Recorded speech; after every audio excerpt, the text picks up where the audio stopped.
Hi, good evening. Good evening. I am Michelle Bernardin, your president of the Culver City Historical Society. Good evening. Hello. Hello. I would like to start off our meeting at 7:08. For Tito in the back, I'd like to welcome everybody, but I want to acknowledge a few folks in the room. Dr. Penso from Walk with the Doc is here. I don't think we're going on a walk after this, so everybody can stay seated. Former mayor and Centennial Committee Chair Paul Jacobs. How are you, Paul? I want to welcome the City Attorney's Office. They felt that they wanted to come out and support the fire department. That was a good call, good call. And I especially want to say hello and acknowledge Kathy Zermino, our first president of the Historical Society. Just a couple of things. Hope you all got our newsletter. That is our summer edition that we did for the Centennial. It was an expanded issue. I hope you noticed that the designs changed a little bit. We've done some altering, and I hope you enjoyed it. If you haven't received it, there are extra copies in the archives. But we're pretty pleased with what we're doing with that. Some upcoming events. I would like to, at this point, call up Marla Kusit, who's going to just talk for a brief moment about 1988, which is the series of performances that they are doing around the city for the Centennial. Then I'm going to come back and talk about a few more things that we're cooking up. So, Marla? Thank you. Let's see. Good evening. I'm good? Okay. Good evening, Culver City Historical Society. As some of you may know, Culver City is celebrating its centennial with 1988, 4 site-specific dance performances by Heidi Duckler Dance Theater as one of the many of the wonderfully scheduled events and planned for this historical moment we're facing in Culver City. And for those who don't know what 1988 is, simply put, 1988 is an event series celebrating the Art in Public Places Program Ordinance, named for the year it was adopted, and highlights Culver City's public art collection and the Performing Arts Grant Program as key components of that ordinance. The third performance in the 1988 series will be on Sunday, August 6, 2017, in and around Technicolor Drip, which is the permanent artwork by Jen Stark, located at Platform in Culver City. The dance performance by Heidi Duckler Dance Theater will take place in 12-minute intervals between 1 to 3 in the afternoon. For those that missed the live afternoon performance, an outdoor projection screening of that performance will be shown between 8 and 9 that same evening at the Helms Bakery District courtyard area, followed by, or actually preceded by, a Q&A with the artist Jen Stark, myself, the producer, and Heidi Duckler, the artistic director. Performances are free. However, RSVP is necessary, so please be sure, if you haven't already, signed up for the Gov Delivery emails for cultural events at culvercity.org, and to assure delivery of the Technicolor Drip e-flyer at the conclusion of tonight's program. If you'd like to share your email with me, and I will personally send you an e-flyer to make sure you're able to sign up. Thank you.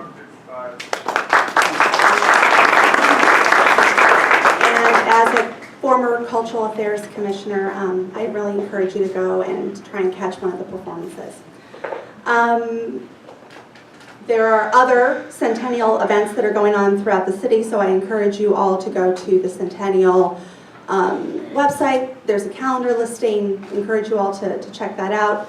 We, in particular, the Historical Society, will be participating in the Centennial Old School. And if you remember from our Fiesta days, we would do historic bus tours. We are bringing them back. If you note, there is going to be a birthday party in the park on Saturday, September 16th. That's going to be free to the public. There's going to be fun games. There's going to be food trucks. We are going to be participating in that day with historic bus tours. So if you've seen the city of Culver City's Transportation Department's Centennial bus tootling around the city, we're going to be using that bus, and we are going to go on 5 45, 50-minute tours around the city, and we're going to have special guests, surprise special guests, and they're going to be free, and reservations will be required. We've already got a website set up.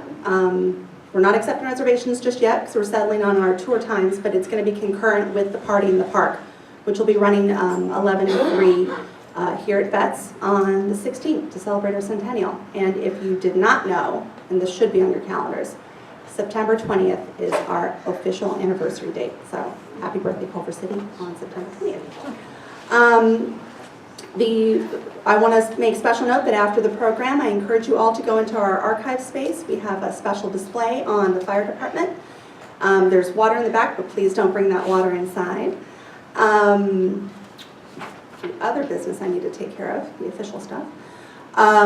Minutes from our April 19 general meeting are posted in the back.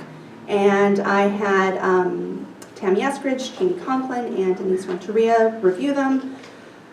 Looks good. We're in fine form. Treasurer's report also, we are financially solvent. Yes, we actually are. That treasurer's report is posted in the back. Our next general meeting is on Wednesday, October 18th. Again, for your calendars. I should just pass out a calendar. I feel like that's what I should just be doing with you guys.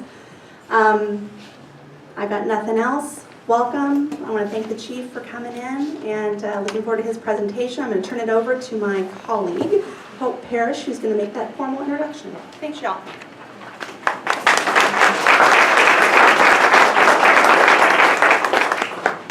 Well, hello, everybody. Hello. Number 3 for the year. We have one more left, and then we will have to find somebody who's going to take this position, because I am termed out. So that means we need to go out to the city and find somebody who likes to do some research, somebody who likes to get involved, and can take on these programs. Setting that aside, Helen in the back of the room has, if you are missing or lost, like I have, your centennial pins, she has them for sale, which is also benefiting our YMCA. And I guess the rest of this is that I'm very, very, very happy that a year ago, I went to Chief White's office and I said, I really want to do the fire department. We thought maybe last October, and we thought maybe this last April, and lo and behold, finally, here it is. And I was excited because I thought, oh, I can dive into the archives at the fire department. But I got a call, and he said, you know, we're going to take this on.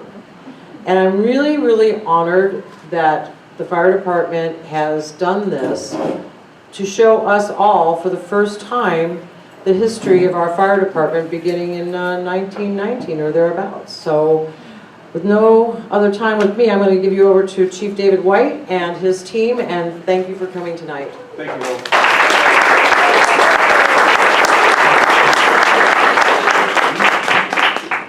Well, good evening. It's a pleasure to be here. Can everybody hear me okay? Yeah. I don't like to be stuck in front of a microphone. I tend to pace a little bit, and as long as you can hear me, I'm not going to use a microphone. So if there's a problem, I usually don't have a problem projecting my voice. I taught at a community college for about 28 years, and I taught in large classrooms, so I'm kind of used to projecting like that. So it's a deep honor for me to be here. I get to talk about 2 of my favorite things. One is Culver City Fire Department, and the other is history. I love history. I'm a bit of a history buff. I'm telling you that I learned a ton. I had to do a lot of studying in preparation for this presentation, and I learned a lot, and I'll highlight some things that surprised me as we go through my presentation. Before I start with that, I want to introduce a few people. First of all, I brought 2 retirees with me. Retired Fire Captain Jim Gilbert. He was active with the Culver City Fire Department from 1960 to 1991. 1960 was before I was born. I worked a few times for him when I was a young firefighter. He was my captain. With him is his son, J.R. Gilbert, who's retired from Long Beach Fire Department. Spent a career 30 years or so at Long Beach. My other retiree that we brought is Jim Forte. fire inspector, and he was active at the fire department from 1967 to 1995. He got his start with Culver City Police Department and then transferred over to the fire department. And so what I'm going to do tonight is I'm going to give a bit of a presentation, and then when we're done, I'll have each one of them tell a story from early in their career, and then the three of us will take whatever questions you might have about the fire department or the history or whatnot. I'm going to give a quick shout out to some other people. Michelle highlighted some people in the audience. I want to shout out a few more beyond I've already talked about. My lovely wife has joined us. Say hi, Alma.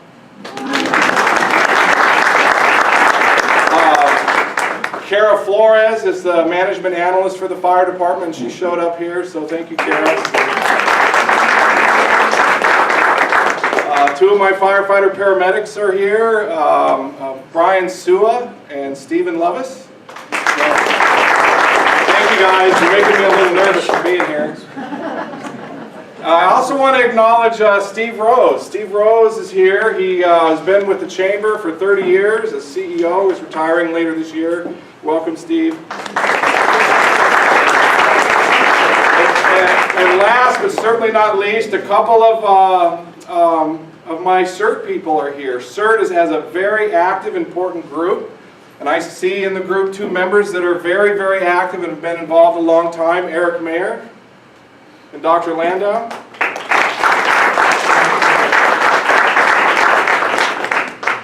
So what I'm going to do is I have a presentation. I'm not sure how long it's going to take. I'm going to say it's probably going to take about 40 minutes. I got 105 slides, but most of them are quickies.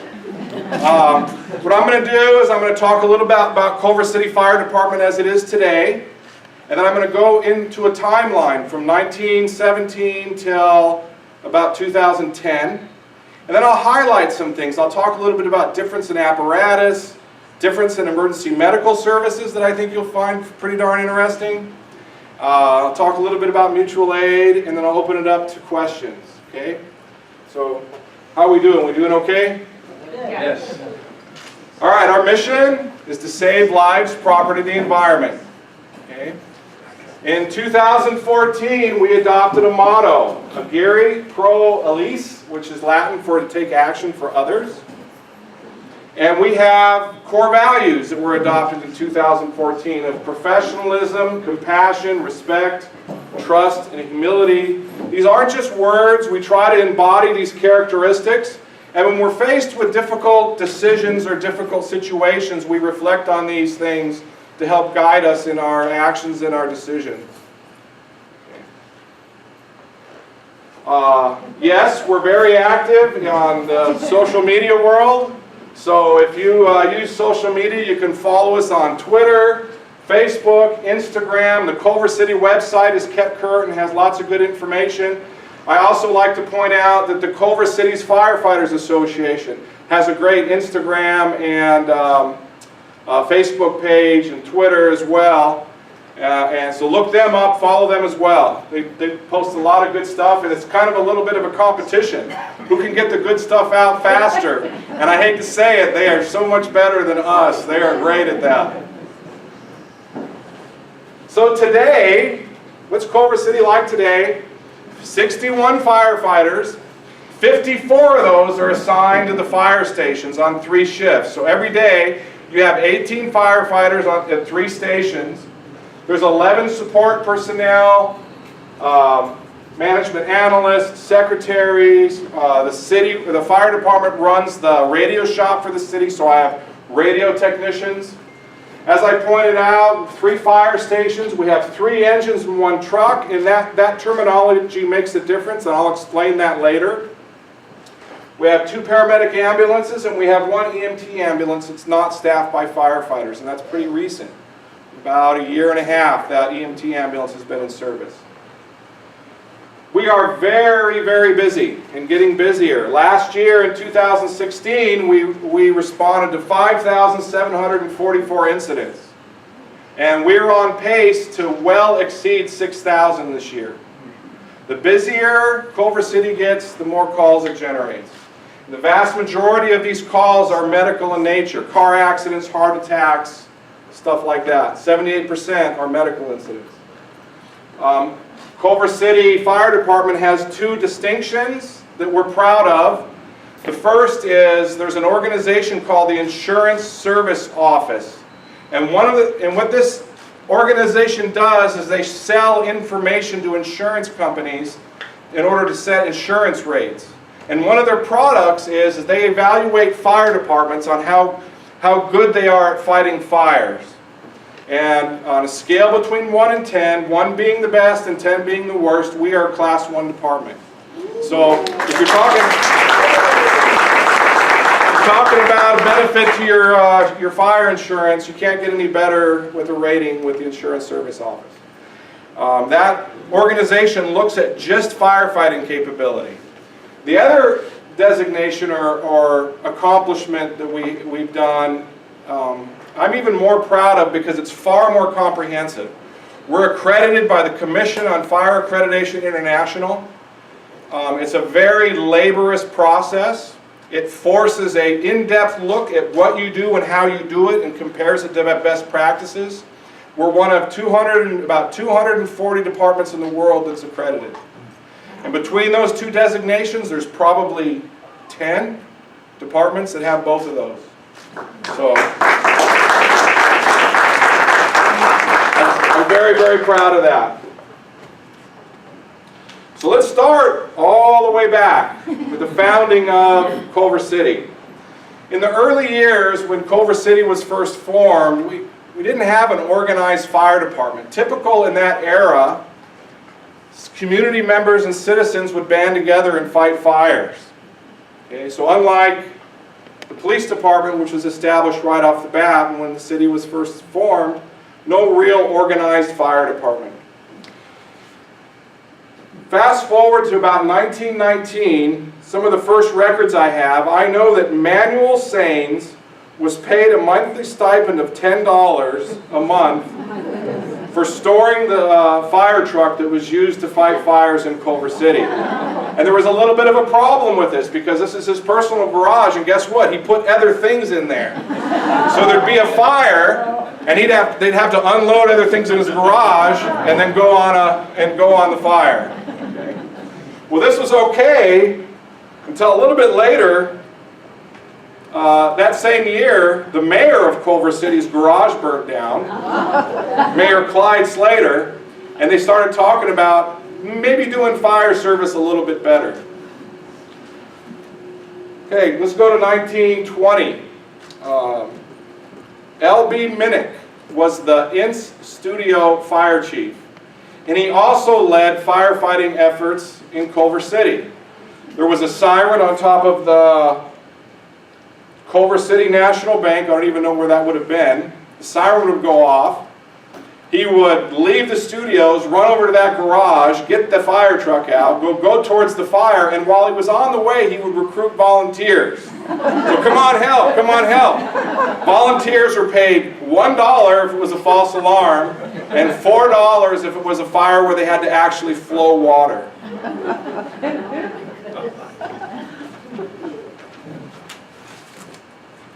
1922. This is the year that we mark the formation of Culver City Fire Department. On October 6, 1922, Frank Wilcox was hired as the Culver City's first fire chief. By the way, remember I told you I learned a lot in my research?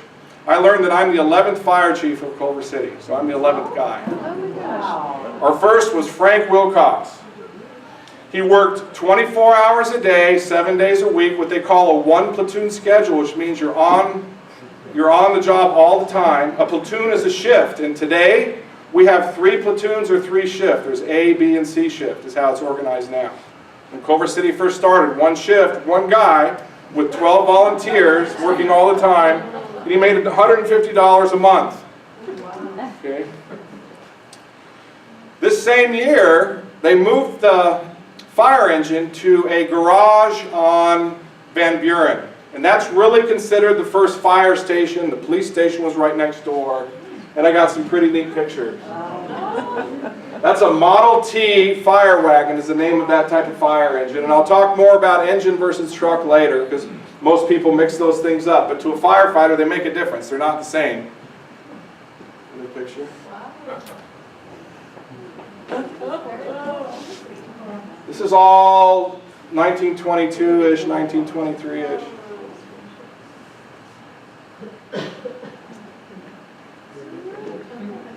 These are some of the first volunteers. I wish I knew their names. I don't. There's a lot of big gaps, but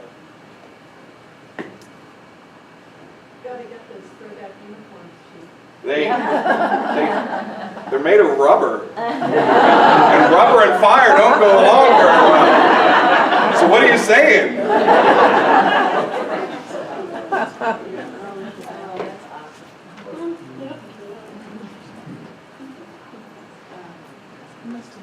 So 1927 was a pretty big year for Culver City. What I learned is that the city passed a special bond election that resulted in several things. It afforded the city to build a civic center, and one of those things was a dedicated fire station. And then that was our original Fire Station 1, and I actually worked in that station for the first couple of years as a firefighter. I'll show it to you in a second. The second thing is that money allowed them to build a second fire station down in the far west end, Washington and McConnell. Okay, and it looked like a house. I got some great pictures. So now you have 2 fire stations. Okay, and the transition from volunteers, remember there was a fire chief and then 12 volunteers. The department in that year transitioned from volunteers to paid. So now you have a fully, what we call a career paid department, 1927. So that's Fire Station 1. The old City Hall was right here. Yeah. That's it. There's that same old rig.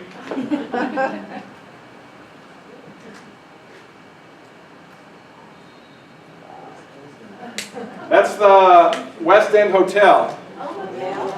It's called Hotel Washington. I love it. Every room comes with a bath. And truthfully, a good hotel. Truthfully, a good hotel.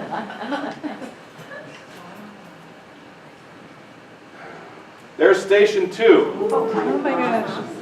That is small. None of our apparatus would even fit in that anymore. No, I never worked there. Captain Gilbert, did you ever work at that station? Both of our retirees worked there. Oh my gosh.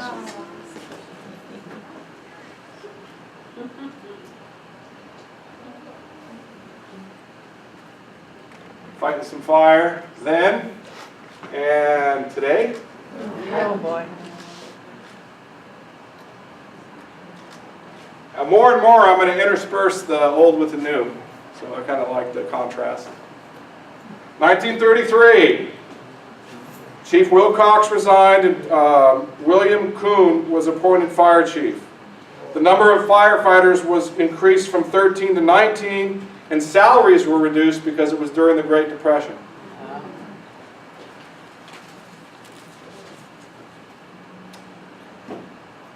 During the World War II era, there was a manpower shortage, and so there was a lot of use of temporary firefighters.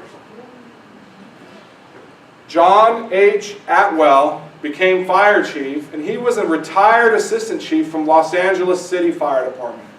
And during his tenure, which was about, I want to say 10 years, 8 years, something like that, he brought a lot of changes to the fire department. He modernized it, he implemented rules and regulations. His experience at LA City, he implemented here. In that same year, we bought 2 brand new engines, and I'll talk about what they about engines later. But these engines, we still have one of them. It's not in service, thank goodness. I'm blessed. Culver City is blessed because we have very good equipment and apparatus. But in 1980, they refurbished the Persh as a parade vehicle. It's in the rear garage at Fire Station 1. It's not running. It doesn't move. It hasn't for about 6 years. But we're working on it. There'll be a parade vehicle someday in the future.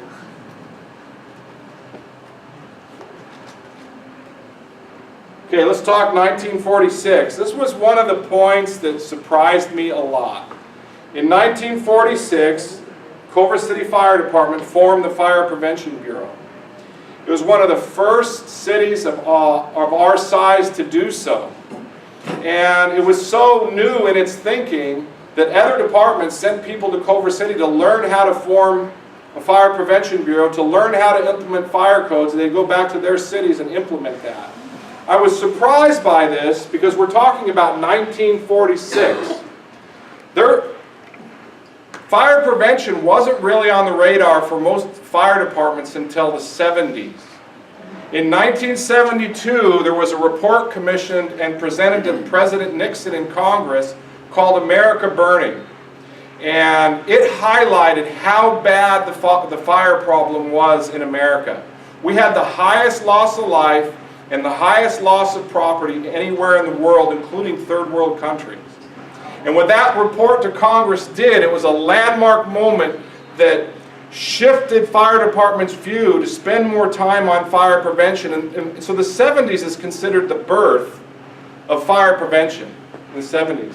And when did Culver City get involved with that? In 1946. So that is one of the points that impressed me. That's the report that was issued to Congress, still available, May of 1973. All right, let's go to the 50s.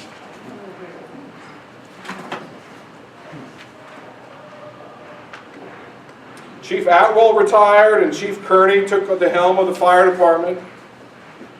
Several years into Chief Kearney's tenure, he was granted a leave of absence to go lead the San Leandro Fire Department. San Leandro's fire department's chief died suddenly and asked for help, and the Culver City City Council said, yeah, go ahead. And he went off for 6 months. San Leandro is a little town south of Oakland in the Bay Area. Carl Burnett served as acting chief during Chief Kearney's absence.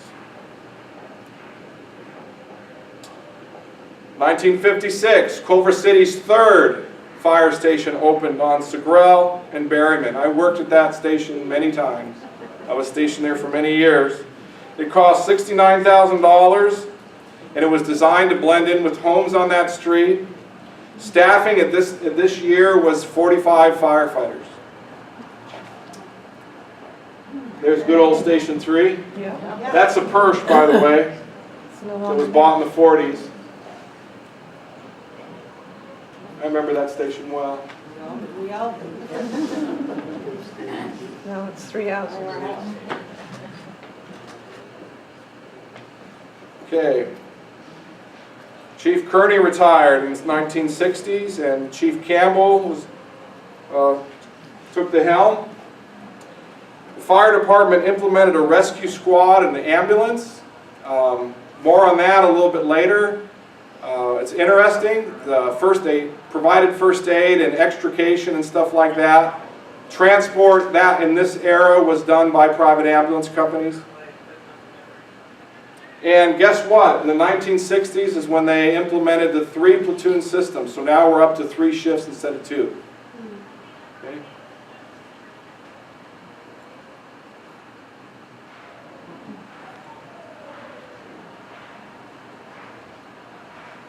1970s, we completed the fire training facility. Are all of you aware of our fire training facility? 9275 Jefferson. It's on a little less than an acre. It has a 4-story training tower, which we burn in. We light it on fire and put it out. We have different props, roof props, for example, for practice on being on roofs and cutting roofs. There's a classroom and an office there as well. So that was in the 1970s. The Fire Prevention Bureau, which I just spoke about, implemented arson investigators and took over that responsibility from Culver City Police. Chief Campbell retired and Chief Sweeney took the helm, 1972. Culver City Fire Department joined a pilot project in LA County to provide paramedic service. Today, all of us take for granted that paramedics have been around forever, but we haven't. That was a program that didn't exist in the 60s. And the earliest program started in 69, 70, 71, in that era there. We sent people to paramedic training, and we were the 37th paramedic unit in LA County that was put into service. Most of the other ones were LA County Fire Department.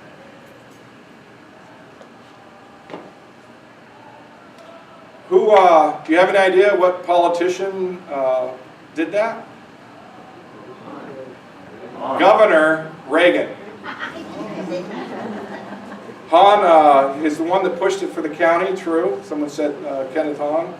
But the governor who signed the Wedgworth-Townsend Act, back then it was unheard of that a non-doctor or nurse provide medical care. You're going to let firefighters do medical care? That was unheard of. And it was fought hard. The Nurses Association fought against it. The Medical Association fought against it. Ronald Reagan signed that act and made it happen. Still, in this era, transport to the hospital took place by private ambulance companies. So let's go 80s. New Station 2 is completed. The station we're at today. A second unit, paramedic unit, was placed in service, and we began transporting our own patients, which is a really, really good thing. Here's Station 2. Still in service today. It houses engine 42 and truck 42. 1990s. I got a lot more pictures, people. I just don't have pictures necessarily at this part of my presentation. I know everybody loves pictures. I know I do. New Fire Station 1 was completed. We got our ISO Class 1 designation, which I talked about earlier in my intro. We established the Community Emergency Response Team, a couple of members which are here, and we were first accredited in 1998. Station 1. It's considered our headquarters station. The battalion chief is there. Engine 41 and Rescue 41 are based out of there. New Station 3 completed in 2010 on Bristol.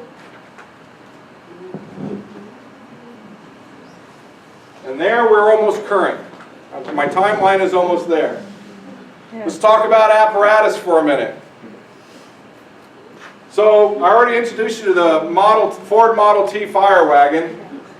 This is an engine, and there's a difference between an engine and a truck. An engine has a lot of hose, it has a water tank, and it has a pump to pump the water. Okay? The primary mission of that type of apparatus is to put water on the fire. So these are our engines over the years. That's the Model T, that's the Persh, this is a Crown, and that's a Pierce. Right, guys? Pierce? Not Seagrave. Seagrave? Seagrave. Got that wrong. That's our current frontline engine. A lot different. Aha! This is a ladder truck. So a truck is different than an engine. A truck has a lot of ladders. It's got a lot of hand tools and extrication equipment. Have you heard of the Jaws of Life? Yes. Those are on trucks. Its mission is different. Forcible entry. Going on the roof, cutting holes in the roofs to let the hot gas and smoke out. So the mission of a truck is different. So if you're talking to a firefighter, don't mix up engine and truck. Okay. So that's our first truck. There's a Crown. And that's our brand spanking new one that we took delivery of about a month ago. It's not in service yet, but this will be in service, I'm going to guess, about a month to 6 weeks. This will be put in service. A brand new truck. It's huge. It is very big. The ladder is over 100 feet. Brian, were you on the committee? One of the committees to specs? Our truck in action? No, it doesn't have pumping water. There's an engine next to it doing that. This is another thing the truck's involved with. Some window washers got stranded on the Film Corps building. Oh boy. So you're rescuing some window washers. And I love this picture. That's the view from the top, looking down.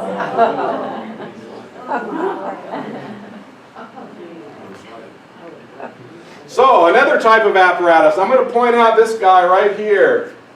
This is the chief's car.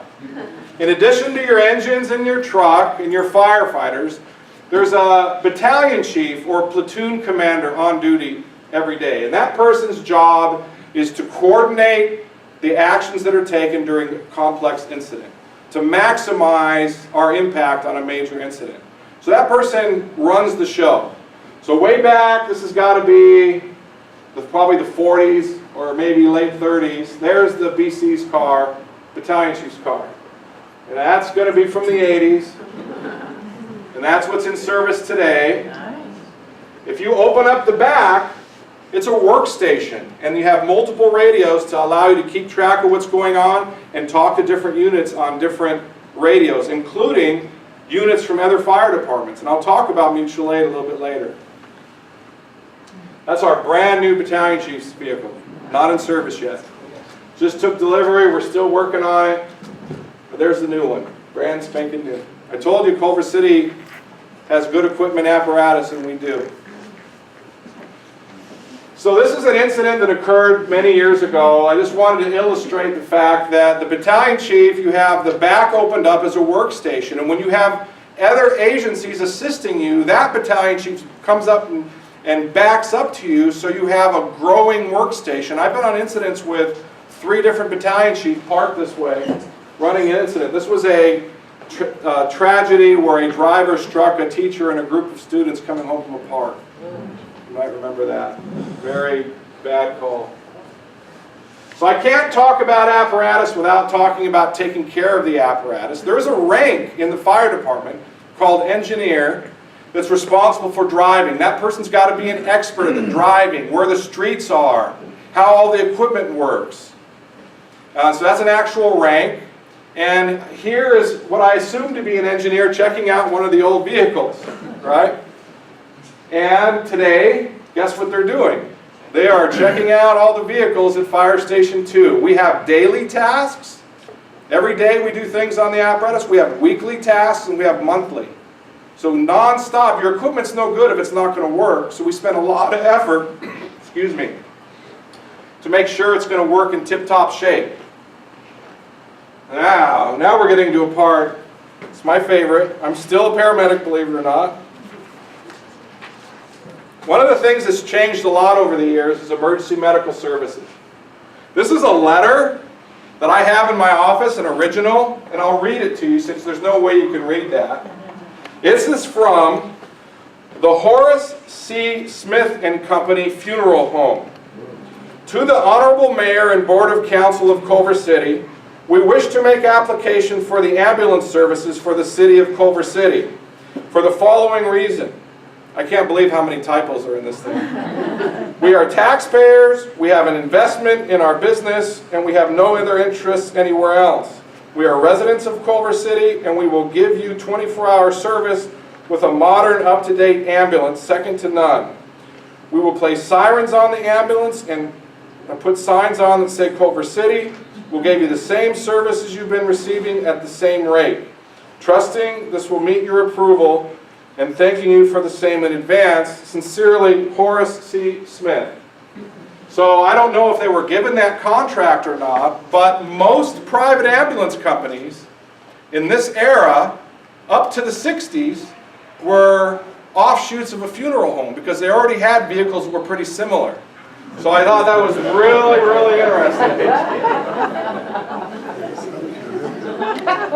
I was going through a newspaper as preparing for this. There's a stack of newspapers from the 40s and 50s in the administrative offices. I went through a whole stack of them. One of the things I found was in the 50s, the California Ambulance Service had an ambulance based out of Culver City Hall. It provided service to Culver City and Venice and other places around here. It wasn't just Culver City. And in that year, I think it was 1951, they did 137 calls in Culver City. So compare that to we do over 4,000 now. So. We were all young and healthy. Yeah. So, picture from the 20s showing some first aid techniques. That's a precursor of what they're doing of CPR. CPR didn't exist then. You've already seen that picture of the rescue squad. This is from the 60s. The ambulances that we had in the 80s. Here is a super embarrassing picture of me from the 90s. So that's the type of ambulance we had about 1995 is when that was taken. That's our paramedic unit now. And I told you a little earlier how we implemented a basic life support ambulance, an EMT ambulance, not staffed with firefighters. That's that unit. There's a difference. If you see that driving around, firefighter, paramedic staff, EMT staff. Civil defense. Many of you might not know that the fire department has a lead role in civil defense and emergency preparedness. In the 50s it was called civil defense. In 2017 it's called emergency preparedness. But we have a major role in that. We're really the city's lead in preparing for the big earthquake or whatever. I found this neat picture. Oh my God. Talking about civil defense. That was pretty cool. Oh my gosh. That had to be 1943 or 44-ish. Yeah. Okay. And today, the fire department maintains the city's emergency operations center. This stands up and gets staffed during a disaster, and city employees work in here to coordinate support to whatever incidents are happening out in the city. So this is our EOC, and this is a picture of city employees practicing their role in an emergency. Training. You know, I put this up here because training is so very important. We have a lot of different missions, and you don't rise to the occasion, you sink to the level of your training. That's what happens in a bad situation. So training is crucial, right? It has to be realistic, it has to be intense, you have to do it repeatedly, and skills you develop have a half-life and deteriorate over time. So you have to train constantly. We do tens of thousands of hours of training a year. Not just in firefighting, in many different things. So here's some Culver City firefighters practicing years ago. Another picture, I love it, that's the West End Hotel again. Their ladder and everything else going on. They have first aid, engines, and ladders all going on at once. This is our training tower, doing some practice there. I told you we actually burn inside the tower. These are some pictures of firefighting training. Here's our tower, and it's all boarded up. You might not be aware, but it's important for firefighters to be aware of and control airflow. So you see all the windows are boarded up? You have to be cognizant. What's going to happen when you open the door? What's going to happen when you break this window? So airflow and reading smoke, what is the smoke telling you, is skills that firefighters develop. It's important for being efficient to put out fires, and it's important to survive, to have those skills. More training at our drill yard. This is a Reserve Firefighter Academy we had. We have some reserve firefighters. We do other types of training. So we just saw some pictures from firefighting. This is called technical rescue training, and specifically this is extrication. And what you have there is a simulated car on top of a motorcyclist. And so firefighters practice the best way of quickly removing someone. You walk through it a few times, try different techniques, and then you do it quicker for speed, so you're quick at being able to do stuff like that. This is a training exercise where a person simulated being exposed to a hazardous chemical, and we practice quickly extracting them, decontaminating them, and then treating them. This is other training. This type of mission is called low angle rescue. And if you think about the Baldwin Hills Overlook, if you think about the new Stoneview Nature Center and all the trails, we have a lot of calls up in that area. So what do you do when someone breaks their ankle halfway up the stairs? How do you get them down? A gurney? That doesn't work. You do low angle rescue. You don't just roll them down the hill. That would be bad. Mutual aid. I meant to talk a little bit about mutual aid in the beginning and I forgot, so I'll talk about it now and then I'll show you some pictures. Mutual aid is when fire departments share resources. So I could get called to LA City could get called to here, Santa Monica, Beverly Hills. In Culver City and in most jurisdictions, mutual aid is almost a daily occurrence. This is a routine back and forth. When we run out of ambulances, where do we get ambulances from? Or if we run out of fire trucks, where do we get fire trucks from? We get it through mutual aid. California has a very sophisticated and well-practiced mutual aid system. The rest of the country, as a country, the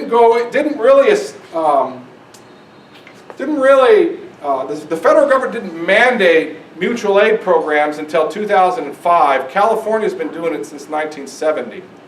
So California, we're really good at mutual aid, and no community can afford a fire department big enough for the bigger incidents, or 5 incidents that happen at once. So how do we deal with that? How would you effectively and efficiently take care of it? Mutual aid. So there's this daily back and forth. Okay? I'd say a couple times a day that happens here. You also have mutual aid to major incidents. We call those campaign fires. And for example, how many of you heard of the fires in Santa Barbara? The Whittier Fire is what it was named. They named fires after a geographic location. So it must have been a Whittier Canyon or a Whittier Mountain or something like that. Well, 2 of my engines, 8 of my personnel spent 9 days at the Whittier Fire. They got back on Monday. They're great, they're fine. A couple of wasp stings and some good cases of poison oak, but otherwise they're okay. And yesterday we deployed to the Detweiler Fire, which is in Mariposa County. So right now you have, as we speak, you have 4 Culver City firefighters and 1 engine up in near Yosemite. It's a little south of Yosemite if you look up Mariposa County. That occurs 6-8 times a year, usually during fire season, but this is California, and we've been called to campaign fires in January and February. Okay? That mutual aid, when it's a campaign fire, is fully reimbursed. We're not supplementing something the state should be doing. We're reimbursed the cost for the personnel, 100% of those costs, the cost for the apparatus, and they tack on a 10% administrative fee. So the city's not losing money when we deploy up north. And by the way, you might be asking, well, what about Culver City? We immediately backfill and replace those apparatus and personnel that went out, so Culver City remains fully protected. We have reserve apparatus, and there's people off. Remember my 3 shifts? There's 2 other shifts available to make sure the city's covered, and that happens relatively quickly. I love this picture. I was at this fire. This was Malibu over 10 years ago. And that's a Culver City engine and a LA County Sikorsky, what's called a Firehawk. Instead of a Black Hawk helicopter, this is a Firehawk helicopter. And their assignment is to fill up that helicopter with water. And it's a really fun assignment for the first couple hours, but after about 20 you get kind of bored of filling up a helicopter with water. But neat picture at Malibu. This is a picture from the top of a Culver City engine. I think this is Central California. They're in a staging area, waiting an assignment. Okay. You can see the fire off in the distance. This is Culver City up north. I think this is Butte County. Dirt road, Culver City, way up north. And some of the guys, including Brian, who's that guy on the left, up in Northern California. So I'm at the end of my presentation. I wanted to end it with this picture. It's one of my favorite. Firefighter Ed McGavran doing a show and tell with a bunch of preschoolers or kindergartners. So marvelous picture. And with that, I'd like to ask our retirees to come on up. Do you have lights?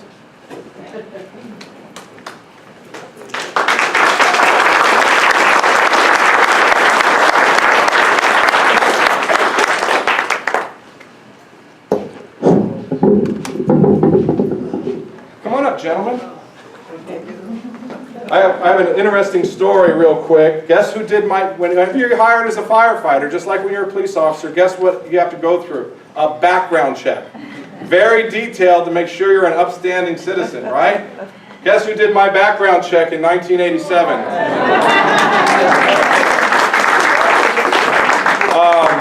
Gentlemen, why don't you tell us a story from early on in your career? Go ahead, Jim. Youth before age. Oh, me? Whatever. My name is James Forte, and one thing I remember, I was an EMT originally, and I found out right there and then I didn't like paramedic work, but I had to do it because it was part of my job. So I took a vacation. When I came back, there was paper everywhere, looked very official. The next paramedic school, they had assigned me to go there. And I tell you, I was nervous all day. And they finally told me the next day it was just a joke. That made my day. That's it?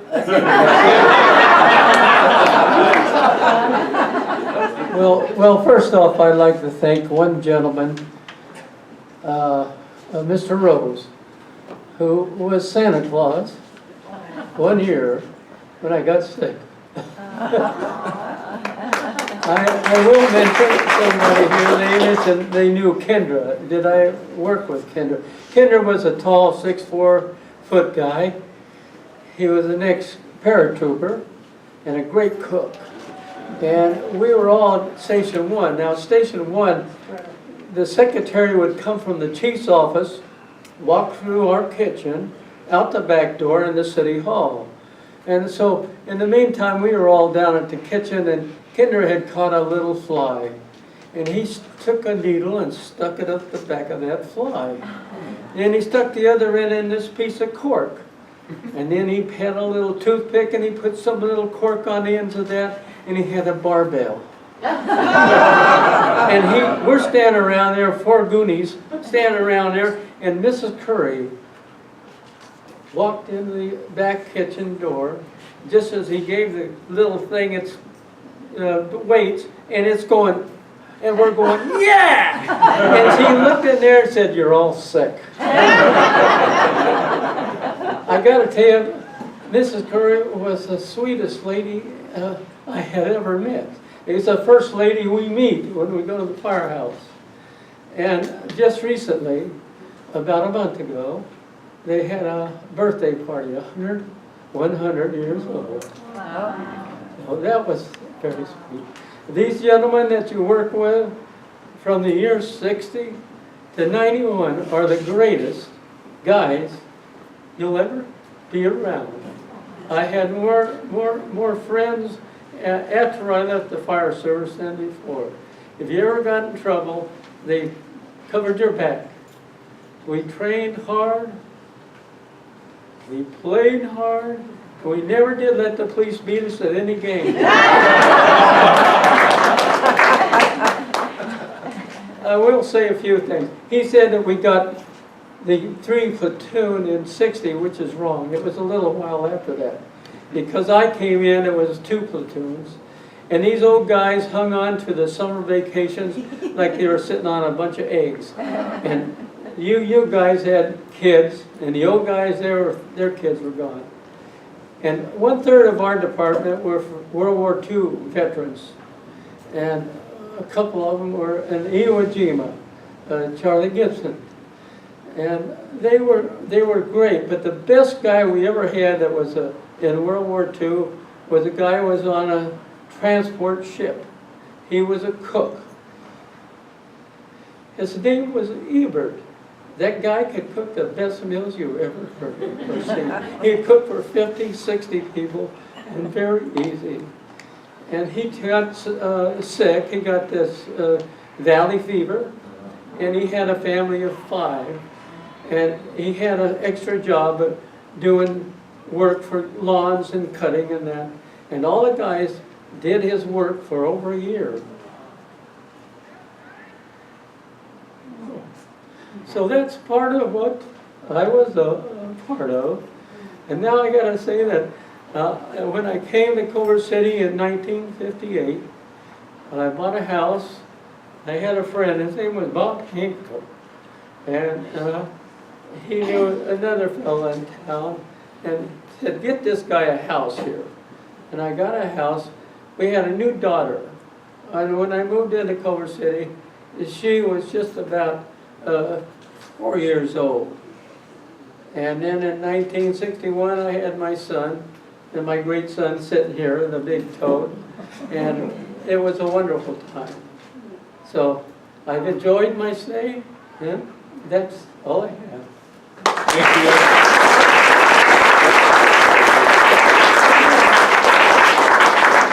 A couple of points I want to make before I open up to questions. First of all, I kind of touted where we are today when I started out, didn't I? I told you about our distinctions. Our position today is because of the work that was done by our predecessors. So I recognize the hard work they spent during their career to help make Culver City what it is today. That's the first thing I wanted to say. Second thing is I have to say something about cooking really quick. Because Captain Gilbert mentioned cooking. When I got hired, I was fully confident that I could move any hose, I'm a big guy, throw any ladder. I was already a paramedic when I got hired here, so I knew I was good at that. I knew that for 95% of the stuff I'd be doing, I was going to do good. I was confident. You know what scared me? Cooking for 8 people. That terrified me. There's a couple of secrets. If you're a little late with your meal, they're hungrier, so they complain less if it's not that good. And another secret is always have plenty of food there. Make more than you need. So with that, I'd like to open it up to questions to any of us.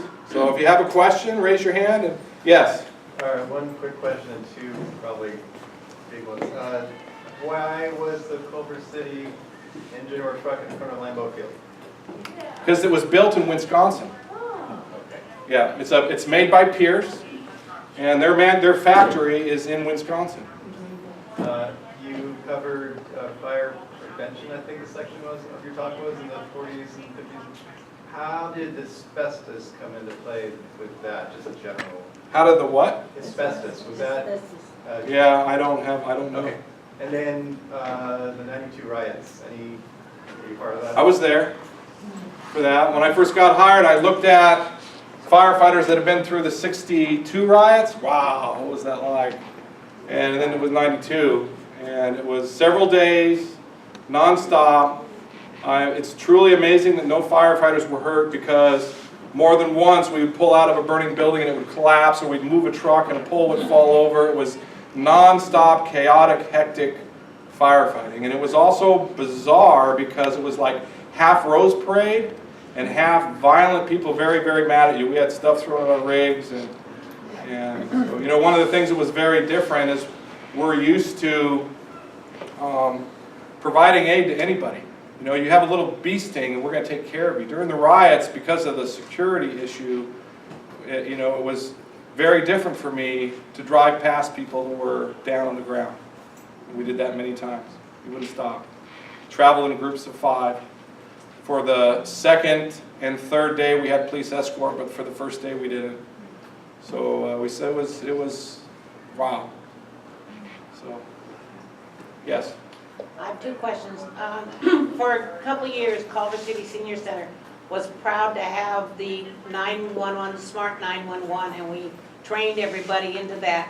And I understand now, since everything's been moved to a different place, we're not having that anymore. Or I'm not right on that? No, we don't. We don't have Smart 911 anymore. Okay, and also the response time that we've had since that move has been longer, No. which really upsets it. That's not accurate.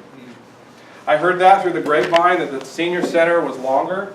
When we moved a dispatch on March 1st or March 3rd, Culver City dissolved its own dispatch and joined a regional center, which is based in the South Bay. It's called the South Bay Regional Communications Center.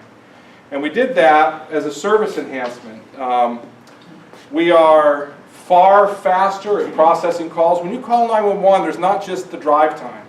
There's actually 3 phases to get to your door. And you don't care what phase it is. You want a firefighter or a paramedic at your door as quickly as possible. And so there's 3 phases. There's alarm handling time, when you pick up the phone, figure out what's going on, and you dispatch unit.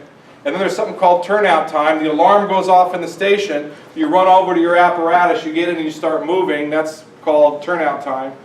And lastly, there's travel time. My wheels start moving until I park at where I'm going. We consider that response time. And our response time since going to South Bay has improved by over 2 minutes because of the efficiency in that dispatch center. Plus, our dispatch center now has medical instructions. So you call up and your significant other is ailing and you don't know how to do CPR or stop bleeding, they'll walk you through what to do. They're called medical pre-arrival instructions. It's a professionally run, modern dispatch center. Think about how many things have evolved technology-wise, okay? It was a wise move to go to the South Bay. And I heard that story about slow to the senior center, and so I had a report done. I said, give me all the runs, what is it? And we were 6 minutes or less, 90% of the time, to the senior center. So I'm confident you're not getting any slower service. Yes? For my question, I want to thank you because I'm a retired pediatrician in Culver City for 100 years. And you guys bailed me out a few times when we were putting sick kids in the office. Thank you. And usually we'd be there within less than 3 minutes. Same day service. Yeah. What is the role of the new EMT truck as compared to the paramedic? So when people call 911, they're always going to be assessed by a paramedic. But not everybody that calls 911 needs paramedics to take them to the hospital. If I take them to the hospital with a paramedic, that paramedic unit is going to be out of service an average of 40 minutes to go to the hospital and travel back into your district. So if you have a broken leg and you're not in a lot of pain, you don't need paramedic intervention, guess what? Off goes the EMT ambulance and the paramedics are available for that very next call. And I talked about my call volume. It's going to exceed 6,000 calls this year. Sometimes those calls come in 4 or 5 in a row within a couple of minutes. So we can deal with 1, 2, and 3, but now what do we do with 4 and 5? We're taking action to make sure we're available in the right spot more often. We're working on our efficiencies. So, yes? How do you see the future of the fire department with more calls for EMT and paramedic as the population ages and, there is this sort of weird balance. I believe, and I'll tell this to anybody, I believe I need another paramedic unit. I don't need it 24/7. I need it Monday through, because we analyze the call patterns. 2/3 of my call are during the day, not 7 a.m. to 7 p.m. It's what I like to see, and it's a little bit of a challenge. The city's doing very well financially, but it's also being conservative, fiscally conservative, and that's what you need to be doing. So I support the city manager and the council. But what we need is another paramedic unit, staffed 12 hours a day, Monday through Friday, off on holidays. And I want that same, I want to do something a little different. I want that same group of people to be involved with other things, other projects. And what I mean by that is we have people that don't use 911 appropriately. If someone's calling 20 times a year, that's a problem, because most people go their whole life and don't call, right? So I want this unit, and I'm not sure what I'm going to call it yet, but to work on our high-valued repeat customers. To shrink their usage, and that's another way to offset it. In addition to individuals, and we know exactly who they are. We're a very we're a community-focused fire department. We're driven by metrics, and we're striving to be technically proficient. And so we spend a lot of time on our data. Okay, I introduced our management analyst when we first started. We look at data a lot of different ways. And so I know exactly who the people are that are calling me 5, 10, 35 times. I know who they are. I want a program for an intervention to connect those people with other resources so they're not calling me that many times. And I have the same problem with certain facilities. Certain convalescent homes, certain types of doctor's offices, certain retirement homes don't use us appropriately. It's not unusual for one facility to use us over 100 times a year. There's a problem with that. So I want responders, paramedic unit, transport capable, 7 a.m. to 7 p.m., 5 days a week, and they would also do things like work on my repeat caller problems, to do other things, connect people with services so they're not calling us, to educate the facilities so they're not abusing it. So that's what we're looking at as the next step. Not today. It's not going to happen next year, but a couple years out, maybe. We do a lot of planning. And I told you we're accredited. Okay, accreditation forces you to look 5 years out constantly and compare what the best practices are throughout the nation. Yes, Do we have any women firefighters? we do not. And I'm working hard to change that. I believe diversity is very important for public trust. I'm not an activist. I believe to have the most trust from the public, my workforce needs to reflect the demographics we serve. And we're working on it. It's a challenge. And my predecessors, Chief Sellers, Fire Chief Eastman, and before him Garcia, all worked to diversify the department, but it's challenging, especially for females. The last time we did a firefighter test, I got 1,000 applications. I think I got 17 applications from females. So I think the way to do it is to get them younger and help them in the program. For example, remember the EMT ambulance we mentioned?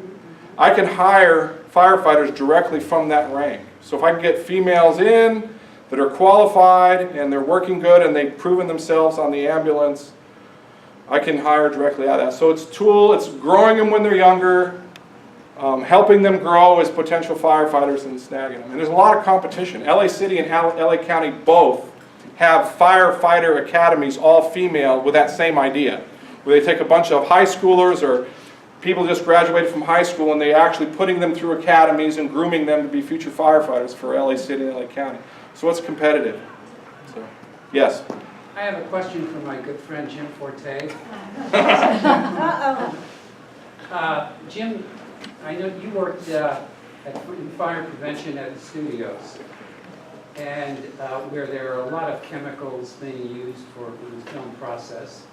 And you told me a story about your experience at MGM with Jack Nicholson, and a story about smoking. Can you tell us that story? Yes, I'll tell it. I don't usually talk about things that's a little negative, but it was important, especially with Mr. Nicholson.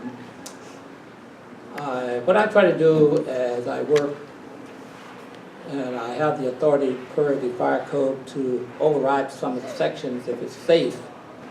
And in this particular situation, in a fully sprinkled building, everything built in that studio set has to have a sprinkler on it because the sprinklers are in the roof, 30 feet up. And so on this particular movie with Jack Nicholson, I gave the construction the authority to go ahead and shoot this set after building it without having sprinklers underneath it, as long as they followed the safety code that I knew was safe, such as no smoking by anyone, anywhere. And so Mr. Nicholson had a real problem with that, and so the producer called me over, and at the time I had a firefighter there who was experienced, and I told him up front, if he had any problem, let me know. And I know how to come in there more firmer, very polite. So in this particular case, I came in and the producer called me Mr. Forte. So I thought that was pretty neat, pretty humble. And I asked him, what did he want? He said, well, Nicholson is a all-day smoker. Is there anything I could do to allow him to smoke? I said, no, sir, not even the President of the United States. And because the producer was very nice, I gave him a proposition. And this was this, they had to have 2 guys every day, and these 15-hour days. I gave them permission to let Nicholson smoke in a specific area, and when he wanted to smoke, he get permission from the firefighter. So he would walk him over to the area, he'd smoke and make sure it's out. And that went on for about 4 months. And those firefighters working there made their day because they were earning some extra money on their days off. And generally, that's how I work. I look at a person's personality, listen how they talk to me, give them the rules and regulations, and if they're reasonable, I will go by the state 2 or 3 times a day, make sure things are safe to save the production company money, because we're not out to make money when it's not necessary. So that's one of the things that I like to practice. Thank you.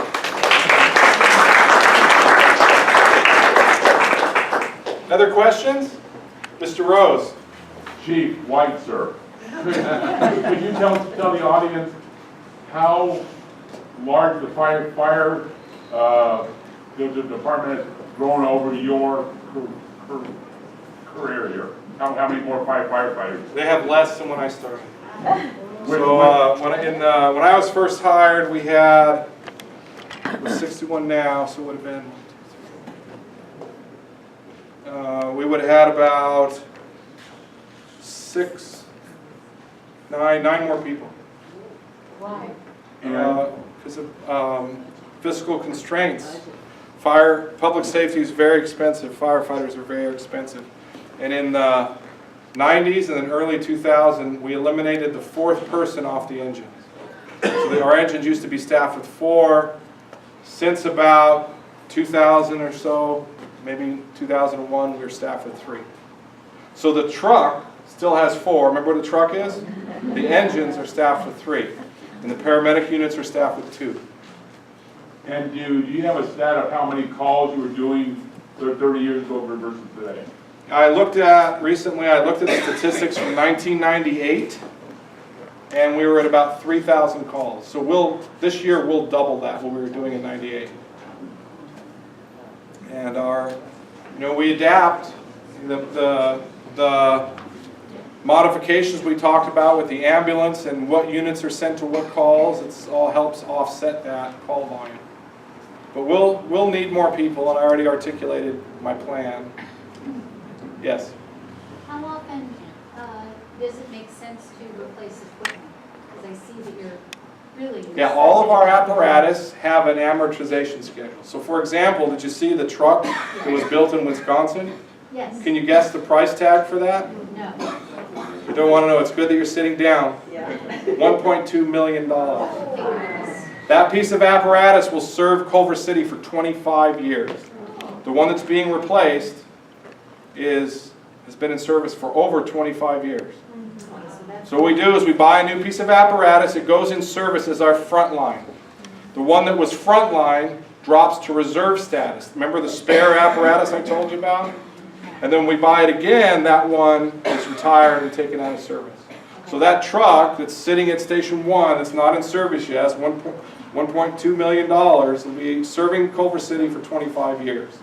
And the amortization schedules are different depending on what type of apparatus you're talking about. Because it depends on how hard you run them. Our ambulances will replace about 7 years. Our engines is about 20 years. Our truck is 25 years. So we look around, remember the accreditation process I talked about? What's national best practices? You got to realize that when an apparatus reaches a certain age, it becomes more expensive to keep it, if you think about the parts and whatnot. So the truck, 25 years. The ambulance, the EMT, that's 5 years. That is the busiest unit in our department, that EMT ambulance. We'll replace that every 5 years. And that's part of the sharing. Is that part of the sharing? Yeah, nobody else pays for it. Culver City, you are all paying for that. But those apparatus do occasionally go outside of Culver City. The EMT ambulance doesn't. At least I haven't heard they have. Yes?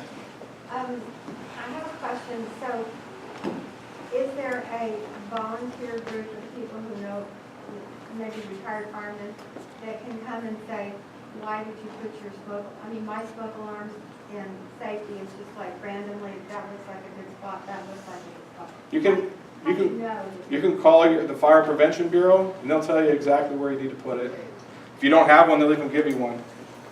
They'll give you a smoke alarm. We don't want anybody to go without smoke alarms. If you have a smoke alarm in your house, surviving a house fire goes way up. Okay. Yes? I have a question for Captain Gilbert. Captain Gilbert, 1978, must have been raining for about 4 or 5 straight months. Do you remember getting a call to go to a house on Lugo Way? I sure do. Because there was a slope that was coming down. I sure It was do. going to end up in the living room. Can you- Special interest, huh, Paul? Can you describe what you did when you got there and what your crew did? Well, it's a bad place to live, I'll tell you right off the get-go. It's a little late to tell The me. hill was much, and it was raining like the dickens. So what we did, we covered the hill to keep the water from more saturation, and asked my friend here to sleep in the front of the house in case the whole hill came down on him. And that was about all we did. I might, you know, they were talking about the old days and that. I don't think you people ever heard of a yellow tongue. A yellow tongue was something that they had before they had air packs. And when I first went on a job, my first fire was out of Station 2. It was a house fire. 3 men on the engine, Hurley, Fraser, and Gilbert. That was me. And we went into that house, and it was a smoky bear. And I got my nose on the floor following this captain in with a line. And I'm thinking, what the hell am I doing here? And I'm telling you, it was terrible. But after about 10 or 15 minutes of carbon monoxide, it was all right. Everything got better. You feel like the rapture of the deep, and they say, come on out. Ah, nah. Then you go out and you throw up, and you wipe off your face, and you go back in, and the chief says, oh, that looks great. But it was a terror. We had these yellow tongues later on that was activated charcoal in a little thing. It looked like a package of cigarettes with a mouthpiece on it and a clamp. And you'd put that in there and go into a smoky fire, and you could stay in there forever. But it didn't take out the monoxide at all. Any of the poisonous gases, that was it. And the headaches afterwards were not very nice. So that was before they had the air packs and all the other stuff that comes along with it. And I was taking a class at a first aid in Westwood at that time, and I had a class there. And after this fire was over, the guys ganged around me. I had a new nice coat on, and they just put charcoal and crud all over it.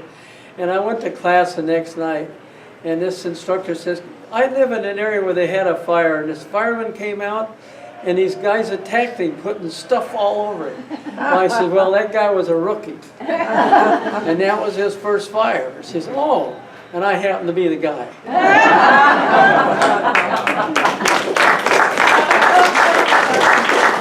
Miss Julie?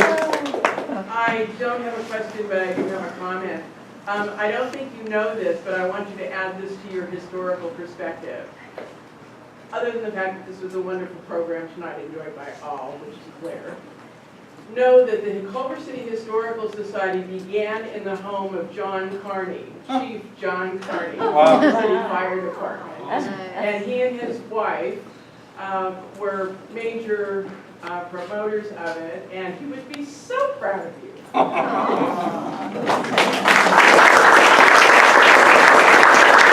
we have any questions? A whole bunch, yes. I had a wonderful neighbor for many years, Ray and Ramona Moselle. I understand Ray was part of the department. Yeah. You guys know him? Is there anything to say about I know him? of him. He was before my time. He retired before 1988. I'm sure these gentlemen remember. He's a great walker. He walks all over Culver City daily. Yeah. That's all I know about him. Other questions? Yes? Are there opportunities to volunteer and help out the fire department? Yes, CERT. Because in a disaster, guess what? A big widespread disaster. How many people are on duty right now? 18. Right, so we want, there's volunteer opportunities that will help you be more resilient and prepared in case of a disaster. And there's also volunteer programs in administration and fire prevention. You should probably mention about CERT training. We need that. Any of us should go get CERT training, right? Everybody has to go get CERT training. It's a mandate. Another question, yes? I have one for the former chief. He was talking about the pack that would keep out the smoke. What was the apparatus or the equipment that you thought was the best thing to happen? When you come to mind, what was the thing that you really appreciated being on the job and doing service? Me? All of you. What piece of equipment do I appreciate the most? Yeah, or was there a technology advance that you thought, wow, this I never had this 10 years ago, or? Let's start with Captain Gilbert. Oh. What piece of equipment did you appreciate most? Some new innovation during your career, or something helped you do your job? Well, quite frankly, it was a snorkel. We had a fire in Culver Center, and we had a picture in the front of the paper with a ladder that was 7 feet from the parapet.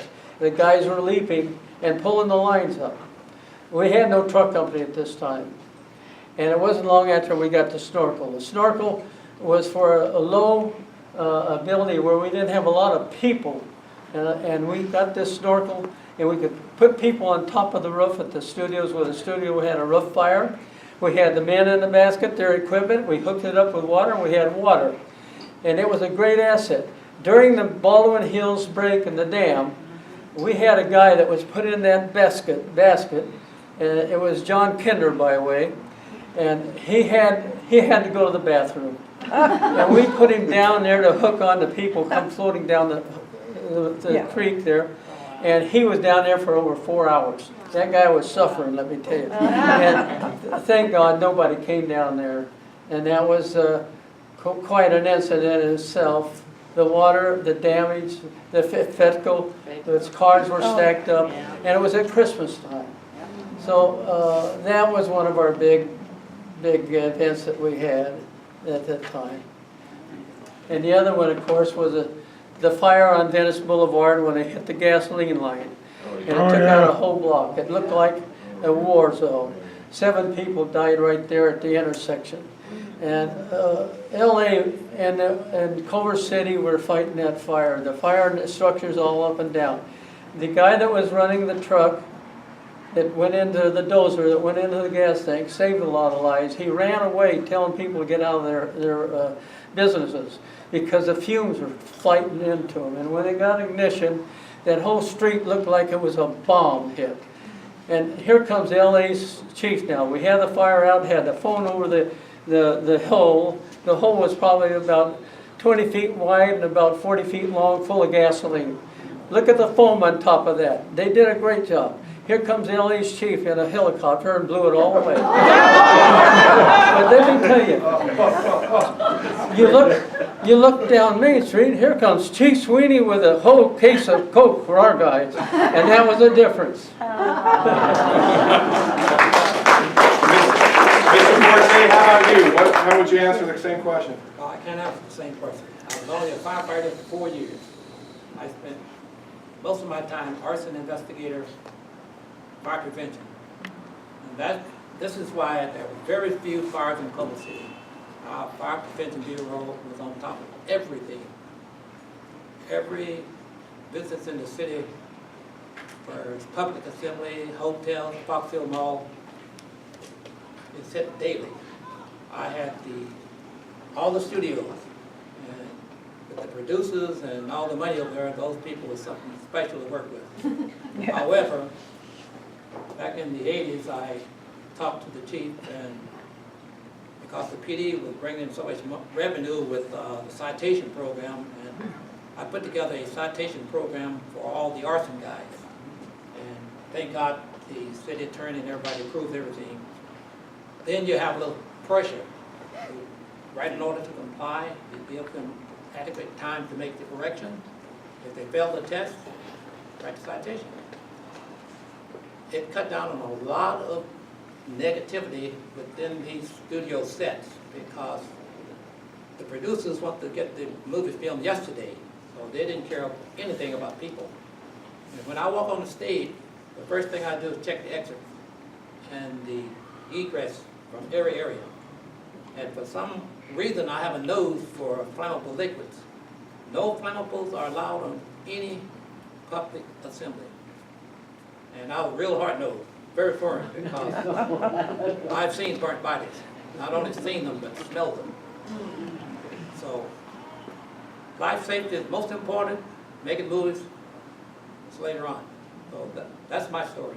Life safety, loving people, want to see people go home to their families at night. That's who I am. Plain and simple.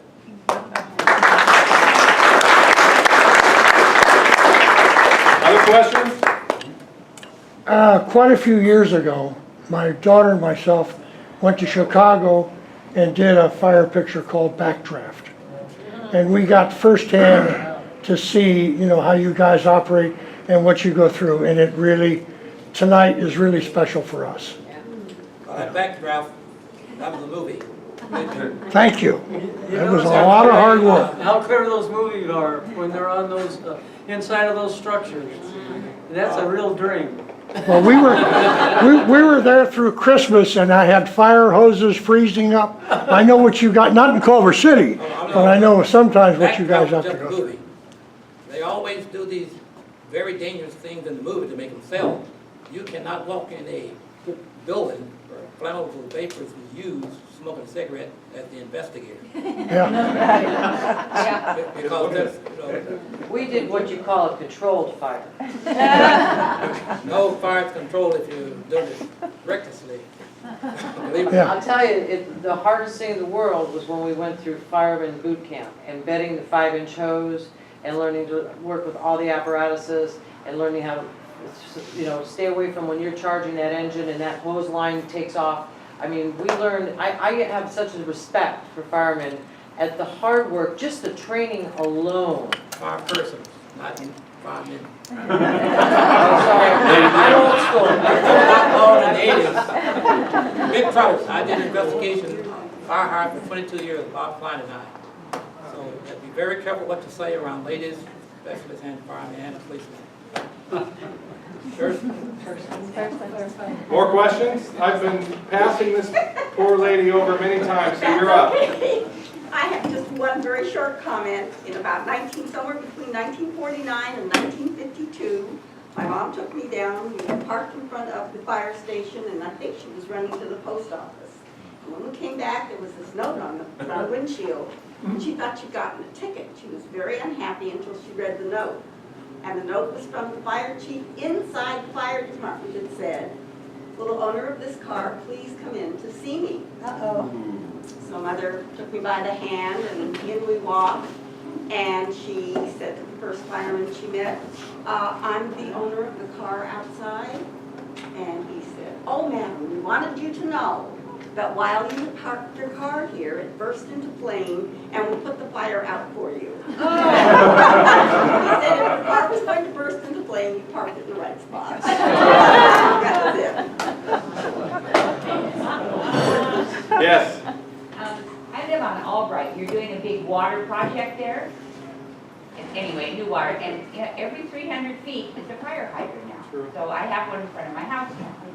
And I'm wondering if it has to be yellow. I mean, I've seen where they paint it like Uncle Sam, you know, something fun. Does it have to be yellow? We want to make sure we need to be able to spot it. Most important, their insurance is cheaper. Closer than. I heard about the insurance. Yeah, we get it. Waste not, won't not. Is that it? Thank you very much.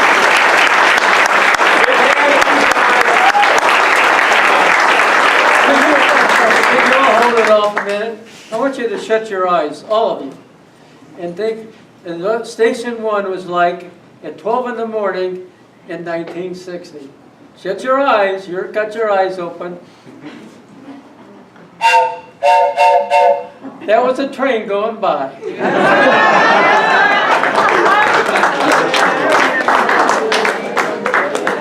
Wow. I cannot express my greatest gratitude to Chief White and Captain Gilbert and Inspector Forte. And Inspector Forte, I worked at MGM when you used to come and inspect those stages, and we would see you come through that door and everybody check the aisle, check the 4 foot, we got 4 foot there, get that grip card out of there. Oh my God, Hope, get the prop card out of there. We remember you, and you meant business, and you know, I respect you for that. It made all the sense in the world because you were there for our safety and the protection of us. And we had a few fires over there in the day. All I tell you is, I already shoot back down in Georgia. And when I was a fire inspector, because I go by the rules of safety, we were fighting all the time. When I retired 22 years ago, he had a special pigskin coat made for me with the big logo of MGM Studios. And when he presented it to me, he said, "I know you wouldn't have taken it when he was working, so I figured you might take it since you retired." So I want to thank him very much for it, but anytime I pull on the studio lot, Copa Studios or Culver City, and one day I pull on and the warning came over my radio. It said 14 on the lot.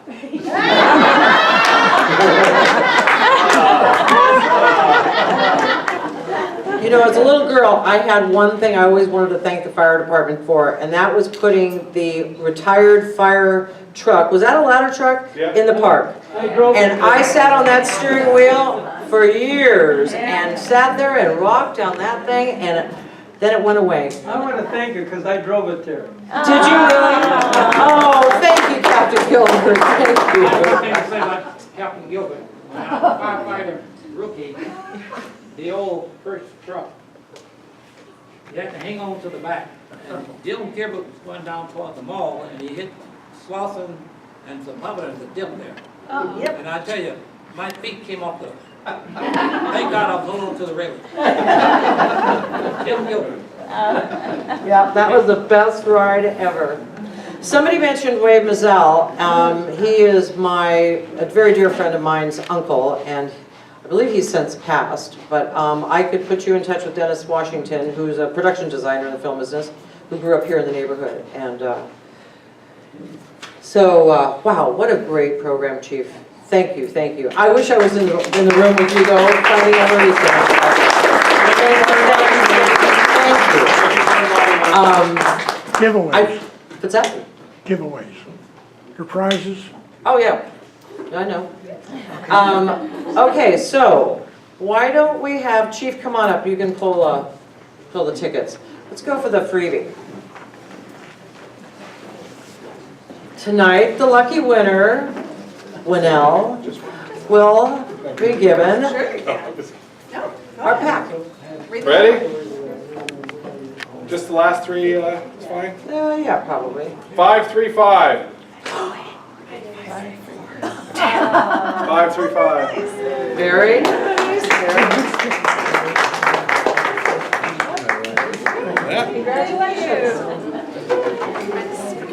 Cash? Okay, so what's the pop today? It was 130, so the take is 65. 65 for the taker tonight. Send me good vibes there. 595.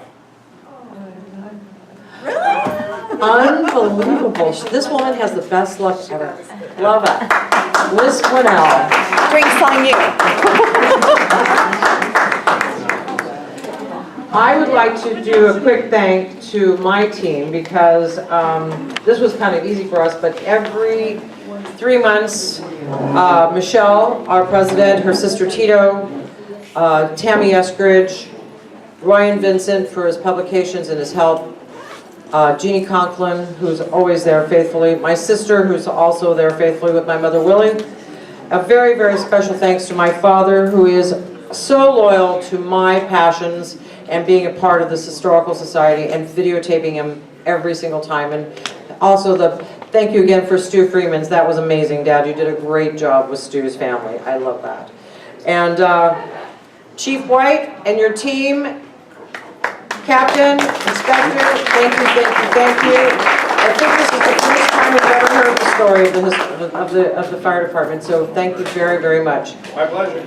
And outside, we do have a display that has been put into our archive, a beautiful display of some memorabilia from the fire department. I encourage you to have a peek and come back again. We'll see you in October for our next program. Enjoy the summer. Thank you, everybody.